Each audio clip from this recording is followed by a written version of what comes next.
Welcome to How to Draw Hair 101 by Lizzie Art Stuffs.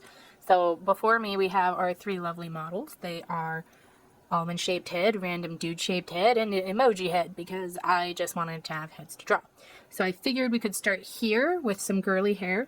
Now the three most important things to remember when you are doing hair are that you need to remember shape and shadow. I would say, well, and third you have to like actually draw it. Okay, so we have, in our case, we're going to do kind of a swoopy hairdo. So hair has shape and volume, right? So that means it has actual shape to it. I like to outline a general shape for where I want my hair to be. And make sure that if you draw like the naked head, it would be like a little bit higher than that. There's always a part for the hair. And if you want some of those like curls, you can do kind of a swoopy. And that's a technical term, is swoopy. So, in my case, since I already drew the head, I'm going to start erasing those kinds of things because if someone sees the head through your piece, they're going to think it's unprofessional. We are nothing if not professional here. So, I'm going to kind of get those out of the way. Add a little bit of a curl to that one. This is just kind of loose, beachy curling iron curls.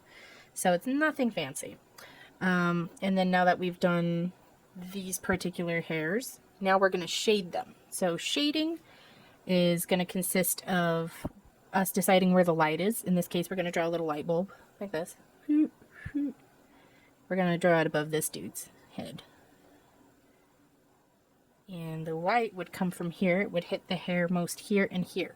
So that's where we're going to put the least amount of lines.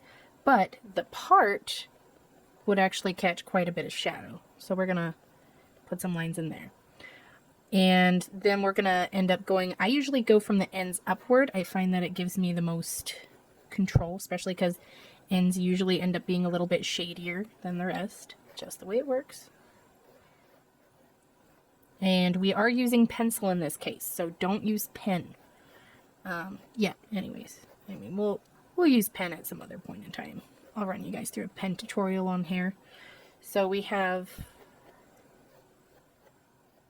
Alright, and then we're going to lift a little bit with our kneaded eraser, just on the points that we feel like we'd have some more light contact.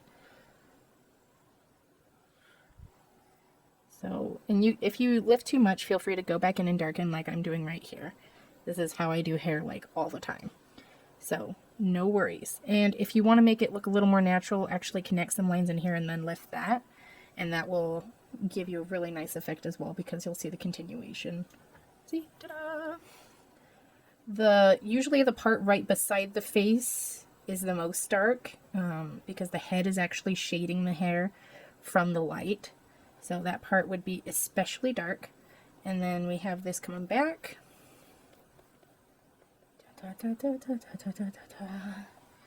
And you would see a little more shadow on this side just because it's also facing away from the light.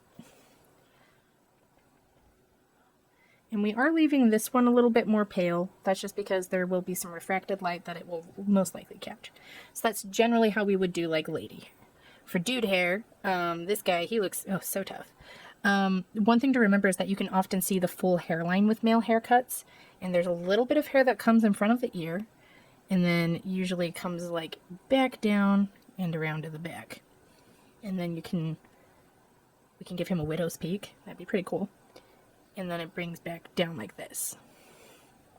So at this point, I usually keep it fairly close to the scalp. I think he'd look pretty cool with a faux hawk, so we're going to give him a faux hawk. I don't know, he doesn't look like he appreciates having a faux hawk, but he also doesn't look like he appreciates emoji face there, so. Take what I say with a grain of salt. And then you have a choice between textures. You can either do small lines like this, or you can even do little dots to make it appear even more closely shaven. So I think in our case, we're going to go with little lines, because I think he's got slightly longer hair.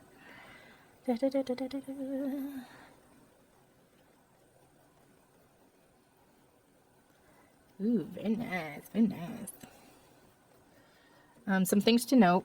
Places where the light is kind of absorbed a little more. would be like right here, kind of at a juncture point. You're going to notice that this is often darker on male haircuts. Just this little spot right here.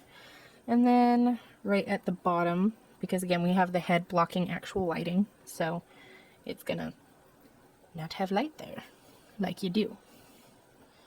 But this part right here is going to be just a little bit lighter. See, I know I was going to be erasing, so I can have my little dots. Now we're not going to erase all of it, despite what that looked like. Just a little bit. Just a little bit. Just a little bit. Because we want this to be darker. And then we have our faux hawk here. And I like to have a few flyaways because I think that makes sense to me.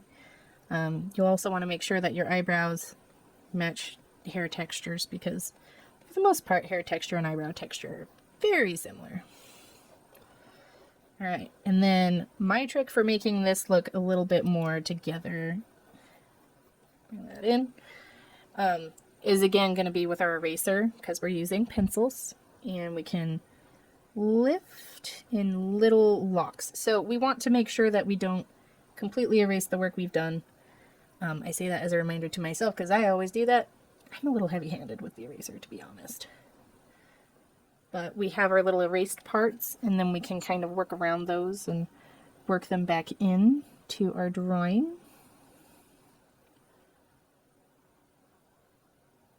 Like so.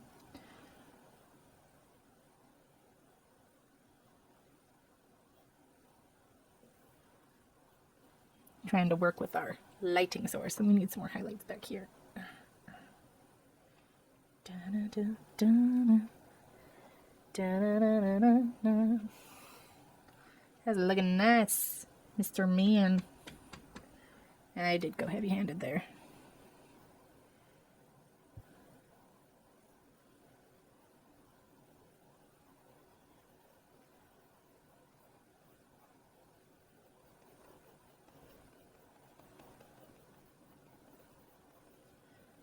That's how we're generally gonna do dude hair. Yep, that's what I'm calling it. Dude hair. Dude hair! And then moving on to emoji hair. So sometimes you just want hair that is kind of one particular texture or that's curly.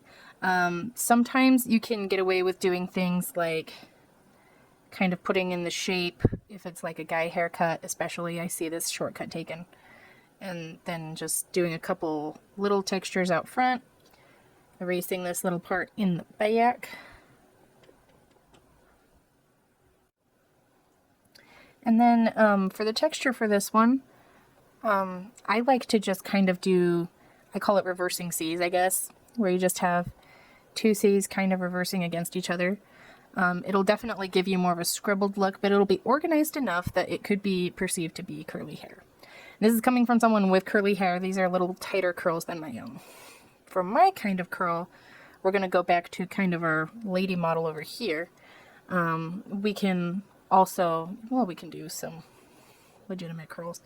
And with curly hair, they're not all going to be the same length, and they're not all going to be the same texture necessarily. Like, they'll have some big ones, they'll have some that just have one S-curve, they'll have some that have several. This poor guy, he's looking a little psycho. But the good news is that they rarely have that if they have longer curly hair. And comes back down. It might look a little awkward at first, and that's okay. Just remind yourself that as you add curls to it, starting kind of at the base and working your way up, it'll start looking a little more like curly hair and a little less like someone just stuck their hand in a light socket. Unless you're going for a hand in the light socket, because, I mean, some people do have hair like that. Einstein, he's famous.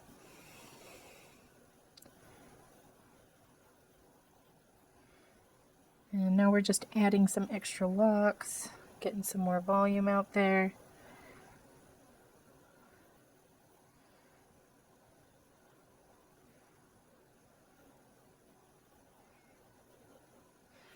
And for this kind of curl, I would then use your kneaded eraser with a pointed tip, like so. That way you can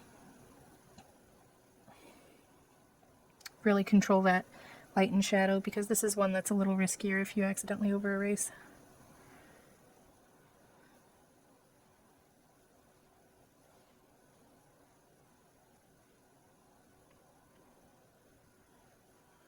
But yeah, that's kind of the basics of curly hair. It's a little harder to draw than straight hair, I think, which is why a lot of people get intimidated by it. But the nice thing is that in a lot of ways, it's actually more forgiving, because there are so many different kinds of curls. It's really hard to mess it up.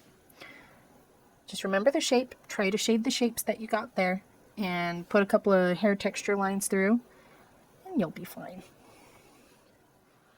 And remember, with hair,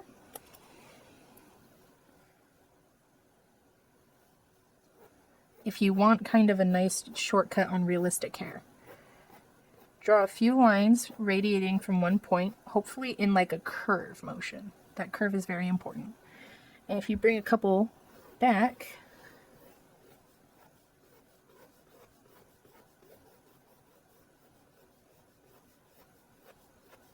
and remember, we're using pencil so that we can lighten up later if we want. Because then we can add a couple little shoop, shoop, shoop, shoops with this little eraser. And all of a sudden our hair starts looking a lot more realistic. I usually add 1 or 2 flyaways because hair does not like to obey. And now you have a lock of hair for maybe an eyeball or something. Oh, look, it's an eyebrow. What? We did that. We are masters of the arts. So that's kind of the logistics of how you do that.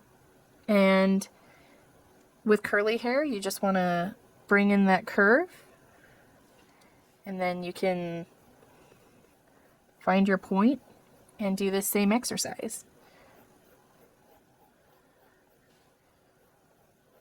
For curly hair, a lot of times the part that's like right here is where the shine is going to be, so keep that in mind.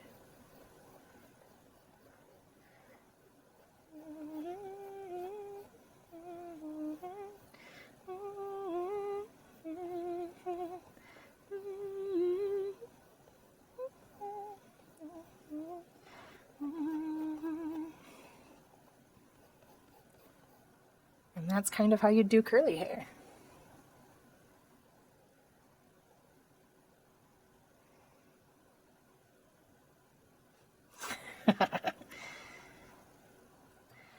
Anyways, hope you enjoyed this tutorial, everybody. Stay safe out there.